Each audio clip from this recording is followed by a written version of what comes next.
أعوذ بالله من الشيطان الرجيم. بسم الله الرحمن الرحيم. وما أبرئ نفسي إن النفس لأمارة بالسوء إلا ما رحم ربي إن ربي غفور رحيم.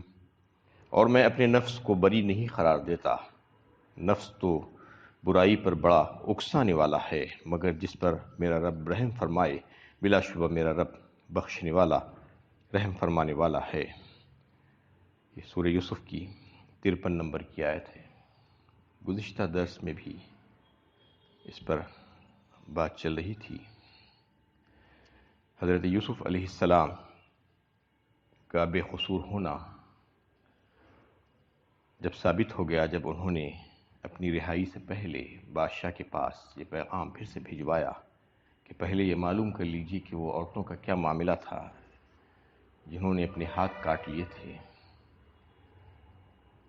تو ان کا بری ہونا اس سے ظاہر ہوا، لیکن اس کے فوراً بعد انہوں نے یہ بات کہی کہ واقعی میں میرا بے قصور ہونا ثابت ہوا، لیکن میں اس کا کریڈٹ اپنے نفس کو نہیں دیتا، بلکہ میں یہ سمجھتا ہوں کہ یہ اللہ کا فضل ہے جو اللہ تعالیٰ نے مجھ پر کیا ہے کہ مجھے اس برائی سے بچا لیا، ورنہ میں بچ نہیں پاتا، کیونکہ انسان کا نفس تو اس کو برائی ہی پر اکساتا ہے۔ نفس امارہ بالسوء ہے، یہ فرما دیا گیا، بالکل واضح کر دیا گیا اس آیت میں اگر غور کریں تو آپ، کہ انسانی نفس جو ہے وہ برائی ہی پر اکساتا ہے، اس کی فطرت میں یہ بات ہے، نفس امارہ ہے وہ، لیکن جس پر اللہ تعالیٰ رحم فرما دیں تو پھر وہ اچھائی کی طرف، اس کے دیگر جو موقف ہے، اس کی حالت ہے، اس کی طرف جاتا ہے۔ اس کے تعلق سے نبی کریم صلی اللہ علیہ وسلم نے بڑے واضح انداز میں اور مزید اس کو تشریح کرتے ہوئے ایک حدیث میں فرمایا، صحابہ کرام سے ارشاد کرتے ہوئے، کیا تمہیں میں بتاؤں کہ ایسا رفیق جس کو تم عزت و اکرام دو، اس کا اعزاز کرو، اس کو کھانا کھلاؤ، اس کو کپڑے پہناؤ، تو وہ تمہیں مصیبت اور پریشانی اور بلا میں ڈال دے، اور اگر تم اس کو بھوکا ننگا رکھو اور اس کی توہین کرو تو تمہارے ساتھ بھلائی کا معاملہ کرے۔ صحابہ کرام نے عرض کیا کہ یا رسول اللہ، یہ تو بہت برا ساتھی ہے، اس سے برا ساتھی ہو نہیں سکتا۔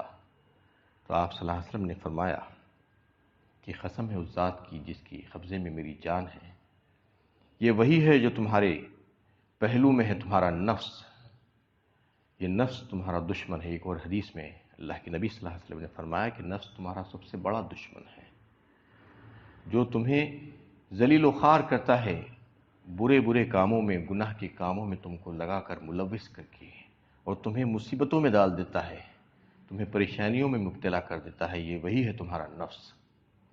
اس کو اللہ کے نبی صلی اللہ علیہ وسلم نے بہت ہی واضح ارشادات کے ذریعے اس آیت کی روشنی میں سمجھایا۔ اصل میں انسان کے دو سب سے بڑے دشمن ہیں جو قرآن اور حدیث سے ثابت ہے۔ ایک تو ہے اس کا خود اپنا نفس جو اس کے اندر ہے، اس کی ذات میں ہے، اور دوسرا ہے شیطان جو اس کے ساتھ لگا ہوا ہے۔ یہ دو سب سے بڑے دشمن ہیں، یہی اس کو تباہ و برباد کر دیتے ہیں، تو اس سے بچ کر رہنا چاہیے، اس کے بارے میں بڑی احتیاط کی ضرورت ہے۔ سب سے پہلا جو ہے جو نفس ہے، نفس کے بارے میں تو آپ سن چکے ہیں کہ نفس تو نفس امارہ ہے، وہ برائی ہی کی طرف راغب کرتا ہے، دعوت دیتا ہے، جب تک کہ اس کو کچلا نہ جائے، اور الا یہ کہ اللہ تعالیٰ اس پر رحم فرما دے تو ہی وہ قابو میں آتا ہے اور نفس امارہ سے ہٹ کر دیگر جو موقف ہے اس کے اوپر جاتا ہے۔ تو اللہ تعالیٰ سے ہمیشہ یہی دعا کرنی چاہیے کہ انسان کو نیکیوں کے کام کرنے کے سلسلے میں اور گناہ سے اپنے آپ کو بچانے کے سلسلے میں اللہ سے توفیق مانگنا۔ کوئی یہ نہ سمجھے کہ میں اسے اپنے آپ کر لوں گا، اپنے آپ نہیں کر سکتے آپ، اللہ تعالیٰ ہی کی توفیق سے یہ کام ممکن ہے، نیکیوں کا کرنا اور گناہوں سے اپنے آپ کو بچا پانا۔ تو نفس کو دبانے کے لیے اس کو کچلنا ضروری ہے۔ ان ناشیۃ اللیل ہی اشد وطئا واقوم قیلا، فرمایا سورہ مزمل میں، کہ رات کا اٹھنا بہت ہی مناسب ہے انسان کے لیے، اور بات بھی بہت اچھی نکلتی ہے، اور اس کا نفس کچلا جاتا ہے اس وقت۔ تہجد کے لیے جو اٹھتا ہے تو اس کا نفس کچلا جاتا ہے، اور راتوں کو اٹھنا اور اللہ کی یاد کرنا یہ بہت ہی اہم ترین بات ہے نفس کو قابو میں رکھنے کے سلسلے میں۔ نفس کیا ہے اصل میں؟ جی، خواہش جسے کہا جاتا ہے، میرا جی چاہ رہا ہے، میری خواہش ہے، میں یہ چاہ رہا ہوں، یہ نفس ہے اس کا۔ اس کے سلسلے میں یہ بتایا گیا ہے کہ نفس تو جو ہے انسان کو بے حیائی، فحش، برے برے کام، گناہ کے کام، غیر شرعی کاموں کی طرف جو ہے دعوت دیتا ہے، وہ کبھی بھی اچھے کاموں کی طرف دعوت نہیں دیتا ہے۔ جو غلط کام ہیں، جو برے کام ہیں، انہی کاموں کی طرف وہ دعوت دیتا ہے۔ اس کو دبانے کی جو ہے ضرورت ہے، اور اس سلسلے میں یہی کیا جا سکتا ہے کہ اللہ اور اس کے رسول کے احکامات کو پس پش نہیں ڈالنا، بلکہ اس پر عمل کرنے کی کوشش کرنا۔ چاہے آپ کا کوئی بھی معاملہ ہو، چاہے خوشی کا موقع ہو یا غمی کا موقع ہو، ہمیشہ اس بات کو پیش نظر رکھنا چاہیے کہ اس سلسلے میں قرآن اور سنت اور صحابہ کرام کا عمل کیا تھا۔ آج یہ نہیں دکھا جاتا ہے، آج یہ کہہ رہے ہیں کہ ہمارا جی چاہ رہا ہے تو ہم کر لے رہے ہیں۔ جی یہی ہے نفس، اس کو مارنا ہے، اس کو دبانا ہے۔ اگر جی کو لا کر آپ اللہ اور اس کے رسول کے احکامات کے اوپر لا دیں گے تو تباہی و بربادی ہے، ہلاکت ہے اس میں۔ یہ بتایا گیا ہے نفس بہت برا ہے، اس کو دبانا ضروری ہے۔ اس کو دبانے کے سلسلے میں اللہ سے دعائیں مانگنا، اور پھر اللہ تعالیٰ کے احکامات، اللہ کے نبی صلی اللہ علیہ وسلم کے طریقے، اس کو اپنانا، اور ہمیشہ ہر معاملے میں اس بات کو پیش نظر رکھنا، چاہے کوئی معاملہ ہو۔ کئی ایک معاملوں میں آج دیکھا جاتا ہے، خوشی کے معاملوں میں بھی، غمی کے معاملوں میں بھی اپنی من مانی چلائی جاتی ہے، جو چاہے وہ کرتے ہیں۔ یہ دیکھنے کی فرصت نہیں ہے کسی کو کہ یہ کام واقعی میں شریعت نے اس کو عمل کرنے کے لیے کہا ہے، حکم دیا ہے یا نہیں دیا ہے۔ اپنے انداز میں کیے جا رہے ہیں، اس کو روکنا ضروری ہے، ورنہ تباہی و بربادی لازمی ہے۔ یہ بتا دیا گیا کہ جی کی خواہش کبھی پوری نہیں کرنا، وہ تو تباہی و بربادی کی طرف لے کے جاتا ہے۔ افرأیت من اتخذ الہہ ہواہ وأضلہ اللہ علی علم وختم علی سمعہ وقلبہ وجعل علی بصرہ غشاوہ۔ سورہ غاشیہ میں اللہ تعالیٰ نے جو ہے فرما دیا، اس نفس کو بتایا، کیا آپ نے نہیں دیکھا اس کو جس نے اپنے نفس کو الہ بنا لیا؟ بت ہے، وہ ایک بہت بڑا بت ہے، دیگر سارے بتوں کے مقابلے میں بہت بڑا بت ہے۔ بت پرست جو بت پرستی کرتے ہیں وہ تو چھوٹے چھوٹے بت ہیں، انسان کا نفس جو ہے بہت بڑا بت ہے۔ الہ کہا اللہ تعالیٰ نے۔ الہ کا مطلب کیا ہے؟ اس کی بات ماننا، اس کی بات تسلیم کرنا، وہ جو کہہ رہا ہے اس کو سن لینا، اس پر عمل کر لینا۔ انسان آج ایسا ہی کرتا ہے، اکثر و بیشتر اپنے نفس کی بات مانتا ہے تو اس کو الہ بنا لیا، اور پھر سارے علم کے باوجود وہ گمراہ ہو گیا۔ فرما رہا ہے اللہ تعالیٰ، اس کو جو آنکھیں دی گئی تھی، جو کان دیے گئے تھے، جو دل و دماغ دیے گئے تھے، اس کا استعمال اس نے نہیں کیا تو اس کو بند کر دیا گیا۔ وہ کانوں سے اب سن نہیں سکتا، آنکھوں سے دیکھ نہیں سکتا، دل و دماغ سے سوچ نہیں سکتا، حق بات کی طرف اس کی توجہ جاتی ہی نہیں ہے۔ یہ کیفیت ہو جاتی ہے نفس کا غلام بن جانے کے بعد، انسان نفس کو الہ بنا دینے کے بعد۔ اور دوسرا انسان کا جو بڑا دشمن ہے وہ ہے شیطان۔ شیطان اس کے ساتھ لگا ہوا ہے، یہ شروع سے ہے، یہ دنیا جب سے بنی ہے اس وقت سے اس کو جو ہے لگایا گیا ہے۔ وَمَن يَعْشُ عَن ذِكْرِ الرَّحْمَٰنِ نُقَيِّضْ لَهُ شَيْطَانٌ فَهُوَ لَهُ قَرِينٌ۔ فرمایا اللہ تعالیٰ نے 25ویں پارے میں سورہ زخرف میں، جو رحمان سے غفلت برتتا ہے، اندھا پن کرتا ہے اس کے ذکر سے۔ وَمَن يَعْشُ عَن ذِكْرِ الرَّحْمَٰنِ، یعش کہتے ہیں اندھا پن کو، مطلب یہ ہے کہ غفلت کر لینا اس کی طرف سے۔ عن ذکر الرحمن، کس کی طرف سے؟ رحمان کے ذکر سے۔ وَمَن يَعْشُ عَن ذِكْرِ الرَّحْمَٰنِ نُقَيِّضْ لَهُ شَيْطَانٌ، تو اللہ تعالیٰ اس کے لیے ایک شیطان کو مقرر کر دیتے ہیں۔ فَهُوَ لَهُ قَرِينٌ، فرمایا تو اس کا ساتھی ہو جاتا ہے وہ۔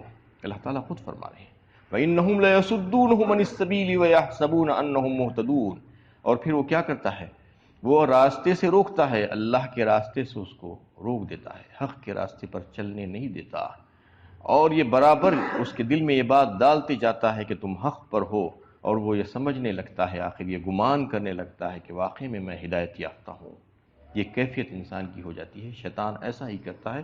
اللہ تعالیٰ خود فرما رہے ہیں سورہ زخرف 25ویں پارے میں، یعنی انسان کو نیکی کے کام کرنے سے روکتا ہے وہ، جو ذکر سے دور ہو جاتا ہے، ذکر کیا ہے؟ سب سے بڑا ذکر تو نماز ہے، سب سے بڑا ذکر نماز ہے۔ جو نماز سے دور، آج کتنے لوگ نماز سے دور ہیں؟ تقریباً 5% سے زیادہ لوگ بھی نماز آج نہیں پڑھ رہے ہیں۔ 95% لوگ آج مسلمان کہنے جانے والے نمازوں سے دور ہیں، مسجدیں خالی پڑی ہوئی ہیں، دیگر مقامات بھرے ہوئے ہیں۔ تو یہ کیا ہے؟ اس کا مطلب سب سے بڑا جو ذکر تھا اس کو بھلا دیا۔ ان الصلاۃ تنہا عن الفحشاء والمنکر ولذکر اللہ اکبر، فرمایا اللہ تعالیٰ نے 21ویں پارے سورہ عنکبوت میں۔ بے شک نماز ہی ہے جو تم کو بے حیائی اور برائی کے کاموں سے، منکر کاموں سے روکتی ہے، وہ بہت بڑا ذکر ہے۔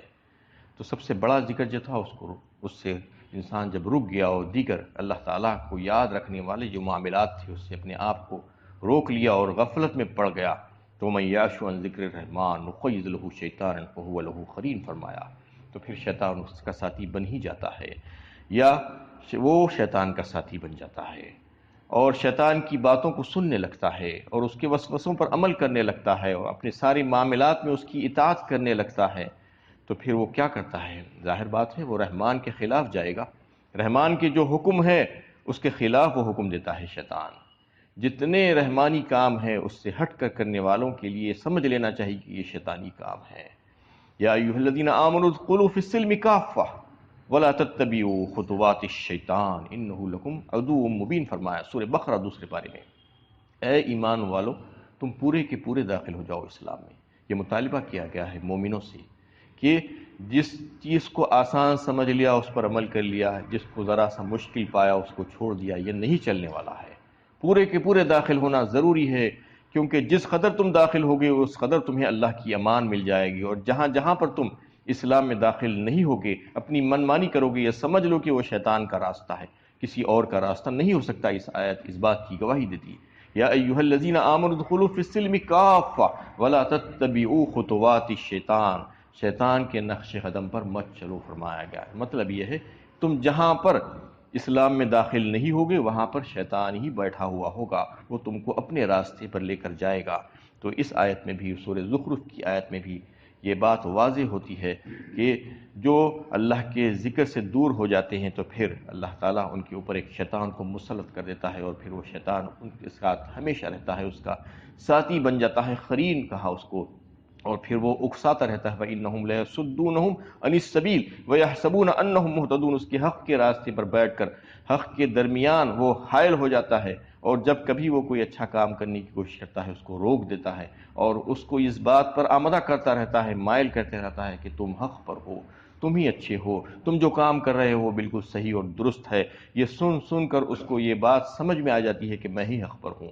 آج دیکھیے کتنے اللہ تعالیٰ کے نافرمان، چاہے وہ کسی مذہب سے تعلق رکھنے والے ہو، چاہے وہ کوئی اپنے آپ کو مسلمان کہے یا کچھ کہے، جو نافرمانی کر رہا ہے اللہ تعالیٰ کے ساتھ، بغاوت اور غداری کا رویہ اپنائے ہوئے ہے، وہ کیسا کرتا ہے؟ وہ اپنے آپ کو بہت اچھا سمجھتا ہے، کبھی وہ اپنے آپ کو برا نہیں کہتا، وہ کہتا ہے تو میں تو بہت اچھا ہوں، میں تو حق پر ہوں، دوسرے سب کے سب باطل پر ہیں، یہ کہتا ہے۔ تو یہ شیطان ہے اس کے ساتھ جو لگا ہوا ہے اللہ کے ذکر سے دوری کی وجہ سے، کہ وہ اپنے آپ کو اچھا اور صحیح اور حق پر اور ہدایت یافتہ سمجھتا ہے، اس لیے وہ ایسا کرتا ہے۔ تو اس میں نفس کی برائی کو پیش کر کے بتایا گیا ہے کہ یہ بہت بڑا دشمن ہے تمہارا، اور شیطان بھی تمہارا بہت بڑا دشمن ہے، اس سے بچ کر رہنا چاہیے۔ اس سلسلے میں جو ہے تمہیں اپنے رب سے دعا مانگنی چاہیے، توفیق مانگنی چاہیے کہ مجھے اچھے اچھے کام کرنے کی توفیق دیجیے، اور شیطان کے شر سے مجھے محفوظ رکھیے، یہ دعا کرنا چاہیے۔ تو پھر اللہ تعالیٰ اس پر رحم فرماتے ہیں، الا ما رحم ربی، فرما دیا گیا مگر جس پر میرا رحم فرما دے تو پھر وہی بچ سکتا ہے۔ ان ربی غفور الرحیم، بلا شبہ میرا رب بخشنے والا اور رحم فرمانے والا ہے۔